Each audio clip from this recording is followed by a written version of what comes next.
सर्वप्रथमे मोर जीवित परमेश्वर को धन्यवाद दिए कारण ताहांकर दया अनंत काल स्थायी और प्रिय स्थानीय पालक गोटे कथा कहूँ आमे एई स्थान जीवित मानव देश में रही जीवित ईश्वर स्तुति प्रशंसा यदि करि पारुछु ता केवल परमेश्वर दया और अनुग्रह हम मान पाई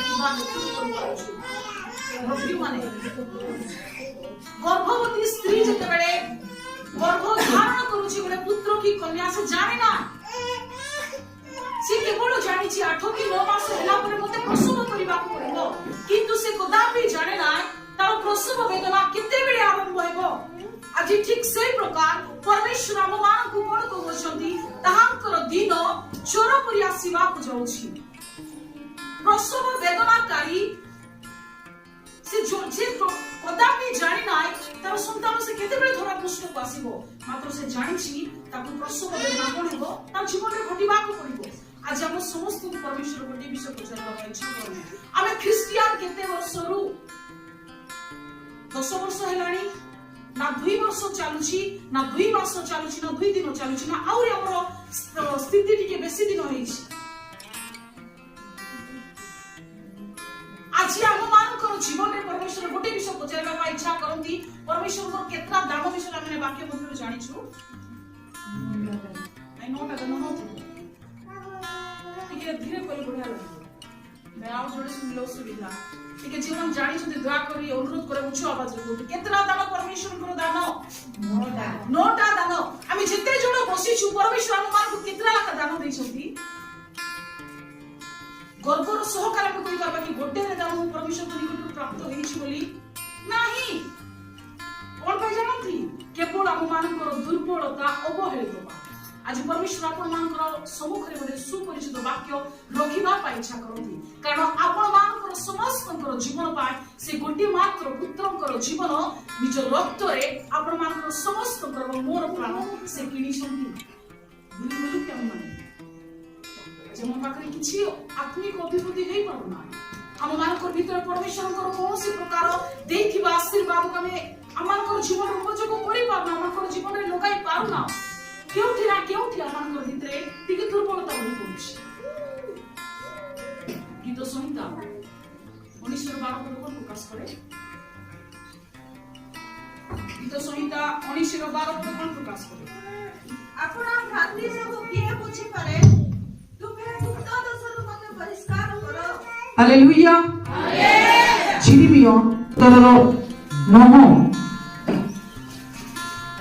अंतःकरण सबठार कपटमय और अप्रीति कार्य रूपे पीड़ित किए ताहा जानि पारे हालेलुया हालेलुया आज मनुष्य जदि निचर भूल को जानि पारुना आज मनुष्य अंतःकरण एमिति अप्रीति कार्य रे एते ऊपर पीड़ित हो जाइछि जे से परमेश्वर को दया जानि पारुना परमेश्वर को आशीर्वाद को जीवन से नहीं पारुना एथि पान परमेश्वर को वाक्य को रविवार सुनछि कोनोसी प्रार्थना उपासना के केवल गोला बेले सुनछि ता परवर्ती समय से अप्लाई करि पारुना मु सब बेले समस्त रे प्रकाश करी क्रिश्चियन जीवन उच्चारण नहीं कि तो आचरण रहबा निहाती दरकार मु कोइ पाबी मोर कृष्ण को सेवा कारिणी बोली किंतु क्रिश्चियन को सेवा कारिणी तुल्य जदी मोर जीवन को काटुना ठीक जीवन बहुत केमिति हमारा आवश्यक ईश्वर को जानिबा दरकार कारण निजर भूल को निज छुआ के ही भूल भाव जानि पारती ना कि जानि पाइबे ना आज हम जेते जण बसिछु कार गोटे लोकर अंतःकरण कोन हेउछि को कहि पारिबि कि नाही कारण हम समस्त स्कार पिदिछु एबे परम भाषा में केते जण प्रार्थना करि पारिबो अनेक लोक एमिति अछु किछि लोक अनेक लोक तो कहि पारिबि ना कारण मु सत्य हम मंडळ बिना को देखु ना एमिति लोक अछंती भूत मधु छड़ाई पारिबे किंतु परमेश्वर को राज वाक्य आपण के मते पहुंचाला जाउछि जे हमर निजर भूल को निजे दिके देखु कि ना हमर निजर भूल को हमर जीवन टिके सुधारु कि ना आज मैं भूल करिदिनी कोसी बसत भूल की हम जानत कि अजानत रे किंतु तार सुधार म आइ परिबि कि ना कारण आपण को मोर प्राण को परमेश्वर रक्त द्वारा क्रय करिछन बरप्रिय माने दामनजोडर साउ दुकान रे पैसा देला आपण मोर प्राण बंची जीव ना किणी पाइबो ना किंतु ବର୍ଷ ପୂର୍ବେ କଣ କରିଛନ୍ତି? କିଣିଛନ୍ତି। ହାଲେଲୁୟା। ଆପଣମାନଙ୍କ ସବୁ ଛୋଟ ବିଷୟବସ୍ତୁକୁ ରଖିବା ପାଇଁ ଇଚ୍ଛା କରେ। अपना भ्रांति କିଏ ବୁଝିପାରେ? अपना भ्रांति किए बुझीपारे निजर भूल को निजको छाड़ी देले आउ केही जणे सुधा व्यक्ति जानि पारंती ना किंतु वाक्य द्वारा परमेश्वर हममानकु प्रक्षालन करिबा पे इच्छा करंती धोइबा पे इच्छा करंती काली झूठा कर देली पुत्र की कन्या नाम धरि से करिबा पे इच्छा करंती काली जो विषय हे गला किंतु आज एटलिस्ट मोर नूतनीकरण द्वारा भी परिवर्तन होगा निहाती आवश्यक हम पाखरे सेटा देखा जिवो ना माथी 5 पद प्रकाश करबो माने नम्र लोके धन्य कारण से माने पृथ्वीर अधिकार हेबे नम्रतार गुण हमर चालवा शैली कथा किंतु भितरे नहीं पारुनो धीरे धीरे अनेक लोक स्थान में बहुत चुप देखिछि जेतेबे प्रार्थना पे सुযোগ दिया जाए एते धीर स्थिर प्रार्थना करू कि हमें गोटे माछी मध्य मारबा पाए हमर पाखरे से कि नथिला बेला लागो किंतु बाहर जेतेबे कथाबार्ता होंदी बाहर जेतेबे आजनको साथ झगड़ा लागबा आरंभ करंती से स्वर मु सुनिछि से माने से जुमान को उदाहरण दोछि से माने आमे माने भितरे अछु मिथि पाइ दोछि चेतना पाइबा और परमेश्वर को दिन चोर को आसीबा के जाछि हालेलुया हालेलुया हालेलुया आउ तो बोलो भाबरे जानि छु कि नाही गीत सहितार अधिकांश दाऊदଙ୍କର नाम लिखित होइछि दाऊद सब विषय अनुग्रह प्राप्त थिले दाऊद गोटे उत्तम राजा थिले दाऊद गोटे परमेश्वरଙ୍କର अभिषिक्त दास थिले सब विषय उत्तम थिला आ गोटे स्वतंत्र दान पाइथिले ईश्वरଙ୍କର मनर मत हालेलुया हालेलुया हालेलुया हालेलुया बहुत बड़ भूल माने हम देखि पाउछु माने बहुत दया करके साहाय्य करो प्रथम राजावली तार 10 पद लिखि पढ़ो प्रथम राजावली 10:6 पद प्रथम पढ़ो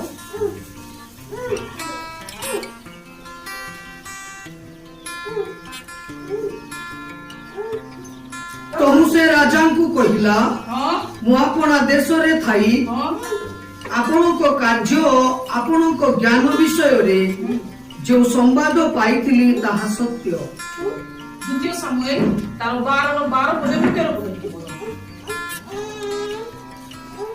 द्वितीय सामुएल 12 13 पद तुमे या खबरने कलो मात्र आमे एही कर्म समुदाय इस्राएल आगरे और सूर्य सम्मुखरे करिबा सेतेबेले दाऊद नाथन को कहिले मु सदा प्रभु को विरुद्ध में पाप करि अछि एथिरे नाथन दाऊद को कहिले सदा प्रभु तुमरा पाप पत्र दूर करि अछंती तुमहे मरिबो नाही हालेलुया हालेलुया हालेलुया हालेलुया द्वितीय सामुएल 12 पद गोटे विषय प्रकाश कर जाउछि मोर प्रिय माने ए का को दाऊद मानिछि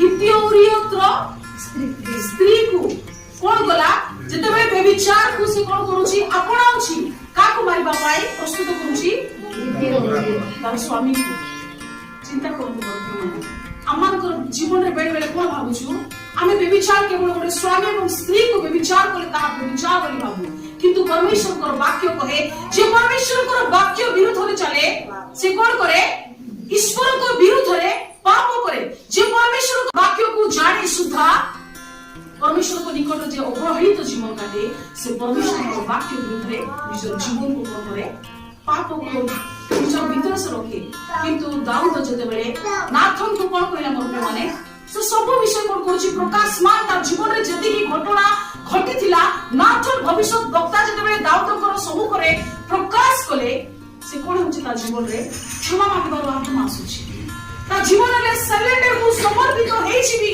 ता भीतर प्रकार उपजिति प्रभु ताको कोन कले मरिबा पड़े बिलकुल प्रभु तार समस्त प्रकार पाप रे से स्थान रहिबा को दुनांती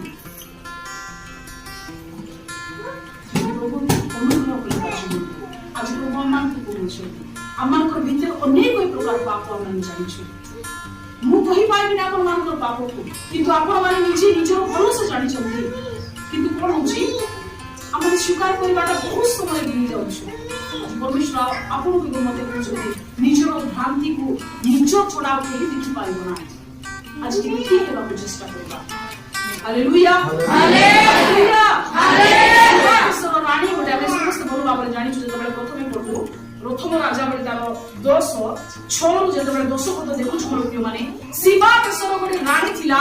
ସେ ରାଣୀ ସଲୋମନ ଜ୍ଞାନୀ ବୋଲି ଶୁଣିଲା। ସଲୋମନ ସବୁ ପ୍ରକାର ଆଶୀର୍ବାଦ ପ୍ରାପ୍ତ ହେଉଛି ଏମିତି ଗୋଟେ ବହୁତ ବଡ଼ ଲୋକ ବୋଲି ଯେତେବେଳେ ସେ ଶୁଣିଲା, କିନ୍ତୁ ତାର ଚକ୍ଷୁକୁ ଦେଖିବାକୁ ସେ ପଶିଲା। କାହାକୁ? ଜ୍ଞାନୀ ସଲୋମନକୁ ଦେଖିଲା। ସେ ଯେତେବେଳେ ଦେଖିଲା 6 ପଦରେ ଅଛି, 7 ପଦ, 8, 9, 10 ପଦ ବହୁତ ବିଷୟ ଲେଖା ଅଛି, ଟିକେ ପଢିଦିଅ। ଏ ଉତ୍ତରେ ସେ ରାଜାଙ୍କୁ 120 ତାଳନ୍ତ ସୁନା ଆଉ ଅତି ପ୍ରଚୁର ସୁଗନ୍ଧି ଦ୍ରବ୍ୟ ଓ ମଣି ଦେଲା। ଶିବାର ରାଣୀ ସଲୋମନ ରାଜାଙ୍କୁ ଯେତେ ସୁଗନ୍ଧି ଦ୍ରବ୍ୟ ଦେଲା ସେତେ ବହୁଳ ପରିମାଣରେ ଆଉ କେବେ ଆସିନାହିଁ। ଦେଖନ୍ତୁ ଏ ବାକ୍ୟକୁ ନିଜ ମନ ରଖିଥାନ୍ତୁ। ଯେତେବେଳେ ଶିବା ଦେଶର ରାଣୀ ସମସ୍ତ ବିଷୟ କାହାର ଦେଖୁଛି, ଜ୍ଞାନୀ ସଲୋମନଙ୍କର ବିଷୟ ସମସ୍ତ ବିଷୟ ଜାଣିଲା। ଜାଣି ସାରିଲା ପରେ ତାର ଚକ୍ଷୁ ଦେଖୁଛି ଯେ ପରମେଶ୍ୱରଙ୍କର ଦାନ, ପରମେଶ୍ୱରଙ୍କର ଅନୁଗ୍ରହ, ପରମେଶ୍ୱରଙ୍କର ଅପାର ପ୍ରେମ ଜ୍ଞାନୀ ସଲୋମନଙ୍କ ଉପରେ ସେ ଦେଖିଲା ପରେ ଯାଇ ସେ କଣ କଲା? ବିଶ୍ୱାସ କଲା। ଆଜି ଆମ ସମସ୍ତଙ୍କ ଭିତରେ ପରମେଶ୍ୱର ଆମକୁ ସୁସ୍ଥ କଲେ। ଆମମାନଙ୍କର ପରମେଶ୍ୱର ଆମମାନଙ୍କର ପରିସ୍ଥିତି ବଦଳାଇଲେ। ଆମେ ମାନେ ଯେମିତି ଅବସ୍ଥାରେ ଗତ ଦିନ ମାନଙ୍କର ଥିଲୁ ସେମିତି ଅବସ୍ଥାରେ ଆଜି ଆମେ ନାହିଁ। ଆମେ ସ୍ୱତନ୍ତ୍ର ଭାବେ ଅଲଗା ହେଇଯାଇଛୁ। ତଥାପି ପରମେଶ୍ୱରଙ୍କ ନିକଟରେ ଦେବା ପାଇଁ ଉତ୍ସର୍ଗ କରିବା ପାଇଁ ଆମମାନଙ୍କର ଆତ୍ମା ଡାକୁନା। ଆଜି ରାଣୀ କଣ କଲା? ଏମିତି ଦେଲା ପୁଣି ରାଜାକୁ। କାହାକୁ? ରାଜାକୁ, ସଲୋମନ ରାଜାକୁ। ତାର ପୂର୍ବରୁ ସଲୋମନ ରାଜା ସେମିତି ପୁରସ୍କାର କେବେ ପାଇନାହିଁ। ଆଜି ଆମ ହୃଦୟ ରୂପକ ମନ୍ଦିରକୁ ଆମେ କେମିତି ପରମେଶ୍ୱରଙ୍କ ନିକଟରେ ଦଉଛୁ? କେଉଁ ପ୍ରକାର ହୃଦୟରେ ଆମେ ପରମେଶ୍ୱରଙ୍କ ନିକଟରେ ଆସିଛୁ? ଆଜି ପରମେଶ୍ୱରଙ୍କର ଅନୁଗ୍ରହ ଆଜି ଆମମାନଙ୍କର ଜୀବନରେ ଦେଖୁଛୁ। ପ୍ରଭୁ ଆଜି ଆମମାନଙ୍କୁ କହୁଛନ୍ତି ନିଜର ଭୁଲକୁ ଦେଖବା। ନିଜର ଭୁଲକୁ ଯେତେବେଳେ ଦେଖୁଛୁ, ଦେଖି ସାରିଲା ପରେ ବାକ୍ୟ ଆମେ ଶୁଣୁଛୁ ଆମମାନଙ୍କର ଜୀବନରେ ପ୍ରତି ଶୁକ୍ରବାର, ପ୍ରତି ବୁଧବାର, ପ୍ରତି ଆଉ ରବିବାର ଦିନ କେମିତି ଆମମାନଙ୍କର ଜୀବନ ଯେତେବେଳେ ପ୍ରାର୍ଥନାମୟ ଜୀବନରେ ଆଗକୁ ବଢିବ, ଏ ବାକ୍ୟ ଆମମାନଙ୍କର ଜୀବନର ସମସ୍ତ ପ୍ରକାର ପାପକୁ ଧରିବ। ହାଲେଲୁୟା। ବାକ୍ୟ ଆମେ ଶୁଣିଲା ପରେ ବାକ୍ୟ তুমি କାଲି ମଧ୍ୟ ଶୁଣିଲି ନାହିଁ, କେବେ ମଧ୍ୟ କାଲିକୁ କେବେ ମଧ୍ୟ ବାଞ୍ଛା କରିବା ନାହିଁ। କାରଣ ମନୁଷ୍ୟର ଜୀବନ ଅଳ୍ପ ଦେଖୁଥିଲେ କଣ? ଅଳ୍ପ ଆଖିର ପଲକରେ ଆମେ କୁଆଡେ ଯିବା ଆମେ ଜାଣିନୁ। କେହି ତ ମାନେ ବଡ ବଡ ଦୁର୍ଘଟଣାର ପ୍ରଭୁ ଆମକୁ ବଞ୍ଚାଇଛନ୍ତି କେବଳ ତାହାଙ୍କର ପାଇଁ। ପ୍ରଭୁ ଆମମାନଙ୍କୁ ଆଜି ଏତେ ବଡ ବଡ ଶରୀରରେ ଆମମାନଙ୍କୁ କୌଣସି ପ୍ରକାର ମେଡିକାଲରେ ଆଡମିଟ ହେବାକୁ ପ୍ରଭୁ ଦେଇନାହାନ୍ତି। ତାହା ପ୍ରଭୁଙ୍କର କଣ ଦାନ ନାହିଁ କି? ଗତକାଲି ଆଉ ହସ୍ପିଟାଲରେ ଯାଉଥିଲି, ଏତେ ଦୁର୍ଗନ୍ଧ ମାନେ ହସ୍ପିଟାଲ ରହିବାକୁ ଗୋଟେ 5 ଦିନ ମତେ ଇଚ୍ଛା ଲାଗଲା ନାହିଁ। ପରିସ୍ଥିତି ମତେ ବାଧ୍ୟ କଲା ସେ ସ୍ଥାନରେ କିଛି ସମୟ ବିତାଇବା ପାଇଁ। ମୁଁ ଏତେ ବଡ ମନରେ ଗୋଟେ ପ୍ରଶ୍ନ ପଚାରୁଥିଲି, ପ୍ରଭୁ ଏ ଜାଗତିକର ସାଧାରଣ ଗନ୍ଧରେ ମୁଁ ରହିପାରୁନାହିଁ, ମୋର ଦେହ ଶୀତକଟା ମାରୁଛି, ମୁଁ କେତେବେଳେ ସ୍ଥାନ ଛାଡ଼ିବି ବୋଲି। ନର୍କର ଯନ୍ତ୍ରଣା ବିଷୟ ମୁଁ ଶୁଣିଛି, ନର୍କର ନିଆଁ ବିଷୟରେ ଶୁଣିଛି। ନର୍କାସିତ ବାକ୍ୟ ପ୍ରକାଶ କରେ। ଆଉ ଏ ଜଗତରେ ଆମେ ଦେଖୁଛୁ ଯୋଉ ସବୁ ପୀଡା, କଷ୍ଟ, ଯନ୍ତ୍ରଣା ତାଠାରୁ ଅଧିକ ଆଜି ମାନେ କେଉଁ ସ୍ଥାନକୁ ଯିବା ପାଇଁ ଆମମାନଙ୍କର ଲକ୍ଷ୍ୟ ରଖିଛୁ ମାନେ ଆଜି ପ୍ରଭୁ ଆମମାନଙ୍କୁ ଅନ୍ତଃକରଣ ହୃଦୟ ସହିତ ଖୋଲିବା ପାଇଁ ଇଚ୍ଛା କରନ୍ତି। କାରଣ ସେ ବହୁମୂଲ୍ୟ ଜୀବନ ଦେଇ ଏକମାତ୍ର ପୁତ୍ର ଜୀବନ ଦେଇ ଆମମାନଙ୍କର ଜୀବନକୁ ସେ ପ୍ରୟୋଗ କରିଛନ୍ତି। ହାଲେଲୁୟା। ଠିକ ଅଛି କି ନାହିଁ? ଆମମାନଙ୍କର ଜୀବନ ଆଜି କେଉଁଠି? ପ୍ରଭୁଙ୍କୁ ପଚାରିବା। କାରଣ ପ୍ରଭୁ ଆମମାନଙ୍କର ଅନ୍ତଃକରଣକୁ ସେ ବହୁ ଯତ୍ନ ରଖିବା ପାଇଁ ଇଚ୍ଛା କରନ୍ତି। ଆମେ ଏକା ଖାପଛଡ଼ା ହେଇଯାଉ, ପ୍ରଭୁ ଆମକୁ କେବେ ଛାଡ଼ନ୍ତି ନାହିଁ। ହାଲେଲୁୟା। ହାଲେଲୁୟା। ଆମେ ରେଡି ହେବାକୁ ଟିକେ ଯେ ପ୍ରଭୁଙ୍କର ବାକ୍ୟ ଦ୍ୱାରା ପ୍ରକୃତରେ ମୋର ଭୁଲ କୋଉଠି କୋଉଠି ଅଛି, ମୁଁ କୋଉ ସ୍ଥାନରେ ପରମେଶ୍ୱରଙ୍କ ନିକଟରେ ତାଙ୍କ ବିରୁଦ୍ଧରେ ମୁଁ ପାପ କରୁଛି, କେମିତି କାର୍ଯ୍ୟ ଆଜି ମଧ୍ୟ ମୋ ଜୀବନରେ ଅଛି ଯୋଉଟା କି ମୁଁ ପରମେଶ୍ୱର ଠାରୁ ଦୂରରେ ଚାଲି ଯାଇଛି। 9ଟା ଦାନ ତ ଦୂରର କଥା, ମୋ ଭିତରେ ଗୋଟିଏ ଦାନ ସୁଦ୍ଧା ନାହିଁ। ଆମେ ଜୁନସ୍ଙ୍କ କାହାଣୀ ଭଲ ଭାବରେ ଜାଣିଛୁ କି ନା? ଜୁନସ୍ ତାର 1:8-9 ପ୍ରକାଶ କରିବ ମାନେ ଯେତେବେଳେ ତୋଫାନ ଆସିଲା, ଯେତେବେଳେ ସମସ୍ୟା ଯେତେବେଳେ ଦେଖୁଛନ୍ତି ସେ ଡଙ୍ଗାରେ ବସିଥିବା ଅନ୍ୟ ଯାତ୍ରୀ ମାନେ, ସେତେବେଳେ ଗୋଟିଏ ବିଷୟ ଆଉ ଏ ଯାତ୍ରୀ ମାନେ କଣ କରୁଛନ୍ତି? ଜୁନସ୍କୁ ପଚାରୁଛନ୍ତି ଏ କଣ ପାଇଁ ପ୍ରକାର ଘଟୁଛି, କଣ ପାଇଁ ଆନ୍ଧି ତୋଫାନ ଟୋଟାଲ ବନ୍ଦ ହଉନାହିଁ, ସମୁଦ୍ରର ସମସ୍ତ ତରଙ୍ଗ ଢେଉ କଣ ପାଇଁ ମାଡ଼ି ଆସୁଛି, ବିପଦ କଣ ପାଇଁ ମାଡ଼ି ଆସୁଛି? ଯାହା ପାଇଁ ମାଡ଼ି ଆସୁଥିଲା ସେ ଆରାମରେ ଶୋଇଛି। ଆଜି ବେଳେ ବେଳେ ଆମମାନଙ୍କ ଭିତରେ ମଧ୍ୟ ଆମମାନଙ୍କର କରୁଥିବା କର୍ମ ହେତୁ, ଆମମାନେ କରୁଥିବା ଦୁର୍ବଳ ହେତୁ ପରିବାର ସମସ୍ୟା ଆସେ। ପରିବାରରେ ଅବହେଳିତ ଶୈତାନର ଅନେକ ପ୍ରକାର ଆଉ କାର୍ଯ୍ୟ ମାନଙ୍କର ପରିବାର ଭିତରେ ହେଇଥାଏ, କିନ୍ତୁ ଆମେ ମାନେ କିଛି ନ ଜାଣିଲା ଲୋକରେ ସାଇଲେଣ୍ଟ ପରବର୍ତ୍ତୀ ସମୟରେ ଜୁନସର ଗୋଟେ ବାହାନାର ଅର୍ଥ ଆମେ ଦେଖିପାରୁଛୁ। ତାକୁ ସବୁବେଳେ କହେ, ସେ ଯେତେବେଳେ ସେ ଆଉ ବଦକୁ କହେ, ସେ କଣ କରୁଛି, ମତେ ଉଠା, ମତେ ଫୋପାଡ଼ି ଦିଅ ନଦୀକୁ। ଯେତେବେଳେ ସେ ଫୋପାଡ଼ିଲା ପରେ ଏକା ସମୁଦ୍ର କଣ ହଉଛି, ଶାନ୍ତ ହଉଛି। ଆଜି ଆମ ମାନଙ୍କ ଭିତରେ ପରମେଶ୍ୱର କହିବାକୁ ଇଚ୍ଛା କରନ୍ତି, ଅନ୍ତଃକରଣରେ ଯେଉଁ ପ୍ରକାର ଅପ୍ରୀତି କାର୍ଯ୍ୟ ଚାଲୁଛି ତାହା ଆମେ ଜୁନସ ପରି ସ୍ୱୀକାର କରି ଫୋପାଡ଼ିଲା, ନିଜକୁ ଫୋପାଡ଼ିବାକୁ ଆଜ୍ଞା ଦେଲା। ପରମେଶ୍ୱର ଆମ ସମସ୍ତଙ୍କୁ ସେ ପ୍ରକାର ଅନ୍ତଃକରଣ ଦିଅନ୍ତୁ। ଆମ ଭିତରେ ଥିଲା ସମସ୍ତ ଖରାପ କାର୍ଯ୍ୟକୁ ଆମେ ଫୋପାଡ଼ିବାର ଆବଶ୍ୟକ। ହାଲେଲୁୟା। ପ୍ରଭୁଙ୍କର ଦିନ ଆସିଲା ବୋଲି କହିଲେ ବି ଆମକୁ ଶୁଭାଯିବ ନାହିଁ। ପରମେଶ୍ୱରଙ୍କର ଦିନ ଆସି ଗଲାଣି ବୋଲି ବି ଶୁଭାଯିବ ନାହିଁ। ତୁରି ବାଜୁଥିବ ମୋର ପ୍ରିୟମାନେ, ଏଟା ଘଡ଼ଘଡ଼ି ବୋଲି ଶୁଣିବ। ତୁରି ବାଜୁଥିବ, ପରମେଶ୍ୱରଙ୍କର ପୁତ୍ର ଆସି ସାରିଥିବେ, ଆମ ମାନଙ୍କୁ ଶୁଭାଯିବ ନାହିଁ। କାରଣ ଆମେ ବ୍ଲାଙ୍କେଟକୁ ପସନ୍ଦ କରୁ, କମ୍ବଳ ଗୁଡ଼ାଇ ଶୋଇବା ପାଇଁ ଇଚ୍ଛା କରୁ। କିନ୍ତୁ ପରମେଶ୍ୱରଙ୍କ ନିକଟରେ ଟିକେ ପ୍ରାତଃ କାଳ ସମୟରେ ମୁଁ ପ୍ରାର୍ଥନା କରିବି ମୋର ସ୍ୱାମୀ ପାଇଁ, ମୋର ହାତ ଧରିଥିବା ସ୍ୱାମୀ ପାଇଁ, ମୁଁ ଟିକେ ସ୍ତ୍ରୀ ପାଇଁ ପ୍ରାର୍ଥନା କରିବି, ମୋର ଗୋଷ୍ଠୀ ପାଇଁ ପ୍ରାର୍ଥନା କରିବି, ମୋର ଜନ୍ମ ଦେଇଥିବା ପୁଅ ଏବଂ ଝିଅ ପାଇଁ ପ୍ରାର୍ଥନା କରିବି। ନାଇଁ, କାରଣ ମୁଁ ନିଜେ ଠିକ, ମୁଁ ପୁରା ରାଇଟ, ଏତିକି କୁହନି। ମୁଁ କେବେ ମଧ୍ୟ ଠିକ ନା, ମୁଁ କେବେ ମୋର ପ୍ରଚାରକ କି ପ୍ରଚାରିକା ହେଲେ ମଧ୍ୟ ମୋ ଭିତରେ କେତେବେଳେ ନା କେତେବେଳେ କୋଉଠି ନା କୋଉଠି ଟିକେ ପରମେଶ୍ୱର କଥାରେ ଅବହେଳିତ ଥିବା ଜୀବନ ମୋ ଭିତରେ ଆସିଛି। ଆଜି ଯଦି ଆପଣ ଏବଂ ମୁଁ ଯଦି এই ବାକ୍ୟ ଶୁଣିଲା ପରେ ବି ଯଦି ହେଲା, ପ୍ରଭୁ ଆଇଲେ ମଧ୍ୟ ଆପଣଙ୍କ ମୁଣ୍ଡ ଯିବା ନାହିଁ। ଶୁଣି ପାରୁଛନ୍ତି? ଆମେ 10,000 ଟଙ୍କାର ପାଠ ଶାଢ଼ୀ ପିନ୍ଧି ପାରବା ଆମ ନିଜକୁ ଅନ୍ୟ ଲୋକକୁ ସୁନ୍ଦର ଦେଖାଇବା ପାଇଁ, କିନ୍ତୁ ଅନ୍ତଃକରଣ ଯଦି ପରମେଶ୍ୱରଙ୍କର ବାକ୍ୟ ବିରୁଦ୍ଧରେ ଚାଲିଛି, ଅନ୍ତଃକରଣ ଯଦି କେବଳ ସଣ୍ଡେ ଆକା ଆସିବା ପାଇଁ ଆଉ ଆମଙ୍କର ଇଚ୍ଛା ଯଦି ଆମର ଭିତରେ ଅଛି, ଆମ ପରମେଶ୍ୱର କେବେ ଆମର ଜୀବନରେ ଦୟା କରିବେ ନାହିଁ। ପରମେଶ୍ୱର ଆମର ପ୍ରିୟ ନାହିଁ କିନ୍ତୁ ସେ ଦୟାକାରୀ ପରମେଶ୍ୱର, ସେ ମଙ୍ଗଳମୟ ପରମେଶ୍ୱର ଅଟନ୍ତି। ଏହା କେବେ ମଧ୍ୟ ଆମେ ଭୁଲି ଯିବା ନାହିଁ। Hallelujah, hallelujah. ଜୀବନରେ ଆଜି ଟିକେ ପରମେଶ୍ୱରକୁ ପଚାରିବା, ପ୍ରଭୁ ମୋ ଜୀବନ ଆଜି କେମିତି ଅଛି? ଆଜି ମୋର ଭିତରେ କେଉଁ ପ୍ରକାର ଅନ୍ତଃକରଣ ନେଇ ମୁଁ ବଞ୍ଚୁଛି? ବାକ୍ୟ ତ ପଢବାଟା ଦୂର କଥା, ଏ ବାକ୍ୟ ଶୁଣିଲା ପରେ ଏମିତି ଜୀବନ କାଟିବି ବୋଲି ମୋ ଭିତରେ ଯଦି ନିଷ୍ପତ୍ତି ଆସୁନାହିଁ, ମୋ ଭିତରେ କେଉଁ ପ୍ରକାର ଶୈତାନର ବନ୍ଧନ ବାନ୍ଧିଛି ଯୋଉଟା କି ପ୍ରଭୁ ଆଜି ତୁମେ କାଢି ଫୋପାଡ଼ିଲି ବୋଲି କହିବା। Hallelujah, hallelujah. ବାକ୍ୟ କେତେ ବର୍ଷ ଗତ ସପ୍ତାହ ବାକ୍ୟ ଯଦି ପହଞ୍ଚାଲେ ଆମେ କେତେ ଲୋକ ସାଇଲେଣ୍ଟ ହେଇଯିବା। ଆଜି ବାକ୍ୟ ପ୍ରଭୁ ଦେଇ କଥା କହନ୍ତି, ଆଜି ତ ପ୍ଲିଜ ଚେଞ୍ଜ ହେବା, ଆଜି ତ ପରିବର୍ତ୍ତନ ହେବା। ନିଜର ଭୁଲକୁ ନିଜେ ତ ଦେଖି ଆଜି ଆମଙ୍କର ଜୀବନରେ ଟିକେ ନିଜର ଜୀବନକୁ କଣ କରିବା, ଟିକେ ବଦଳାଇବା। କାରଣ ପ୍ରଭୁ ଆମଙ୍କର ଜୀବନକୁ ବହୁ ମୂଲ୍ୟ ଦେଇ ସେ ପ୍ରେମ କରି କିଣି ଅଛନ୍ତି। ମୋର ପ୍ରିୟମାନେ, ମୁଁ ବାରମ୍ବାର ଉଚ୍ଚାରଣ କରିବା ପାଇଁ ଇଚ୍ଛା କରେ, ଏ ଜୀବନକୁ ନର୍କକୁ ଯିବା ପାଇଁ ଦିଅନ୍ତୁ ନାହିଁ। ନର୍କ ଏକ ସାଧାରଣ ସ୍ଥାନ ନାହିଁ। ଏଠି କିଛି ଦିନର ଯାତ୍ରୀ ଆମେ, ମାତ୍ର ଅନନ୍ତ ଜାଗାରେ ଯାଉଛୁ। ଯଦି ଆମର କର୍ମ ଉତ୍ତମ, ଆମମାନଙ୍କର କର୍ମ ଯଦି ବାକ୍ୟ ଅନୁସାରେ ଚାଲିଛି, ଆମେ ନିହାତି ପରମେଶ୍ୱରଙ୍କ ବଳ ଦେବା। କିନ୍ତୁ ଆମର କାମ ଯଦି ଗୀତ ସଂହିତା 19ର 12 ପଦ ଯଦି ଆମଙ୍କର ଭିତରେ ଥିଲା ଭୁଲକୁ ଯଦି ଜାଣିପାରୁନ, ଆମମାନଙ୍କ ବୁଦ୍ଧି ଆଜି କୁଆଡ଼େ ପଳେଇବ? ଦୟାକରି ନିଜକୁ ଟିକେ ନମ୍ର କରନ୍ତୁ। ନମ୍ର ଲୋକକୁ ଦେଖାଇବା ନମ୍ର ନା, କିନ୍ତୁ ହୃଦୟ ନମ୍ର ରୂପ ବସ୍ତ୍ର ପିନ୍ଧନ୍ତୁ। କାରଣ ପ୍ରଭୁ ଆପଣଙ୍କୁ ମୋତେ ବହୁତ ପ୍ରେମ କରୁଛନ୍ତି। Hallelujah, hallelujah, hallelujah. ଗୀତୋପଦେଶ ତାର 20:11 ପଦ ପ୍ରକାଶ କରେ, ଆପଣର କର୍ମ ସିଦ୍ଧ ଓ ସରଳ ଅଛି କି ନାହିଁ ଟିକେ ଚେକ୍ କରିବା।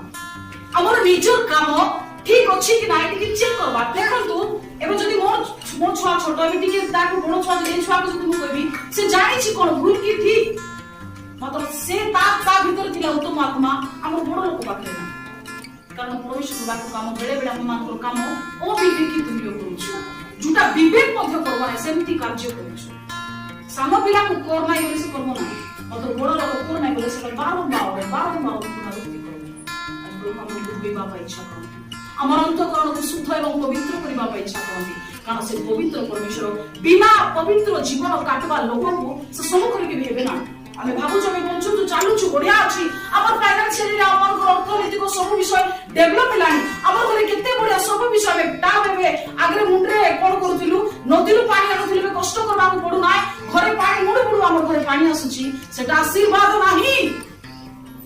ଆପଣ ମାନେ କଷ୍ଟ କଲେ ଫ୍ରିରେ ପଇସା ସେଥିପାଇଁ ବଢିଆ ହେଲା, সেটা আশীর্বাদ কি ନାହିଁ परमेश्वर वाक्य को जब धोई आपण चलवा आरंभ करू सेटा होची प्रकृत आशीर्वाद हालेलुया दरिद्र दरिद्र जीवन काटी सुधा में लाचार तुल्य परमेश्वर को फल जीवा मात्र धनी व्यक्ति तुल्य ही आराम वयसे रही हमें कदापि नरक को जीवा नाही मोर प्रिय माने से टोपे पानी पाइछि चित्कार कला तार मन आंदोलित होइथिला कोन भाई टोपे पानी पाई परवर्ती समय से कोन कहूची मोर परिवार लोक को केमती रे मते टिके बंचा परमेश्वर को वाक्य कोन कहूची से सानरे सुसमाचार पहुंची बनानी सो ताकोर के ताकोर परिवार को बंचावा को के जीवे ना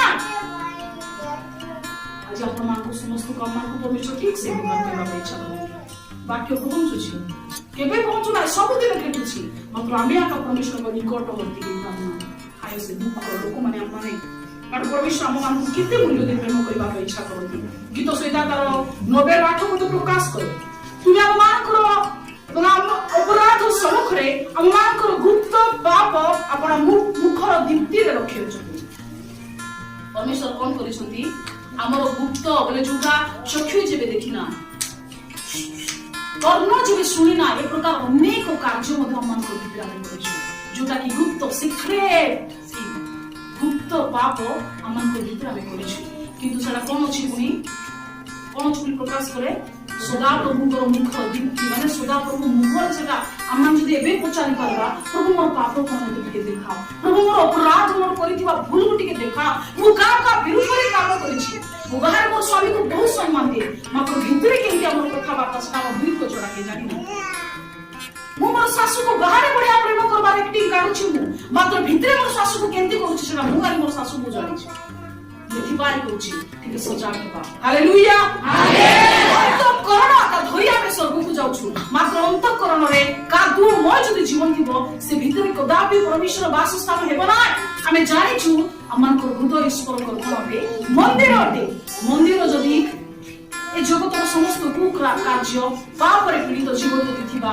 हामी केबे भी जाई पारबा नाही कारण प्रभु मान को जीवन को अनुग्रह करबा इच्छा कले मध्य हमर पाप हमर भितरे घेरिछि किंतु सेटा तार 40 रो 12 पद प्रकाश करे आमे माने केमि पाप करिछु बनि जानथि मुंडर छुटी केबे के गनि पारबा कि जन्मरु आजि पर्यंत हमर आखिरे दुसरा आखिर नो दुष्पा पाप ए प्रकार असंख्य पाप करिछु किंतु दाद गोटे विषय प्रकाश करिछु स्वीकार करो हालेलुया हालेलुया स्वीकार करो खलिबा कहिबा आज आराधना कलारे अनेक लोक चक्षुरे लुह आसु नाय अनेक लोक खाली गीत जानिछु बोली गाउछु आखि देखु ताकु देखु मारला लोक बाजा मारतु मारला लोक गीत गाइला लोक गीत गाउतु सेटा हमर जीवन नाही मोर माने आराधना काकु करूछंती परमेश्वर को कारण से आराधना पाइबा पाइ योग्य एकमात्र परमेश्वर अटन देर कोन भूली गले कि प्रभु जमान को परिष्कार करबा पाइ इच्छा करथि हालेलुया हालेलुया हम निज को समर्पण करथि समय बोले पद हम समस्त उच्चारण करबा ओसो खुली पढिबारे सहाय्य करथु गीत संहिता तार 40 रो 13 पद जल्दी गीत संहिता 40 हे सदा प्रभु समस्त कहिबा हे सदा प्रभु अनुग्रह करी मते उद्धार करो हे सदा प्रभु मोर साहाय्य पाई सतर हो आमेन हालेलुया हालेलुया वाक्य दे प्रभु मन को कथा कहबा इच्छा करथि प्रभु मोर पाप तो नहीं जिमिति पाप करिछि तो मंडली आगरे कहिबा तो ताहा कदापि संभव नाही किंतु तुम्ही जे दृश्यमान परमेश्वर मोर गुप्तर करिथिला पाप तुमे देखिछो मुका विरुद्ध रे कथा कहिछि जे सेरा तुमे जानिछो मोर सब विषय जानिछो किंतु तुम निकट रे मज प्रार्थना करूछि प्रार्थना करबा पय सत्य अल्प समय चोखी बंद करबा कारण परमेश्वर हम मान को दया करे परिष्कार करबा पय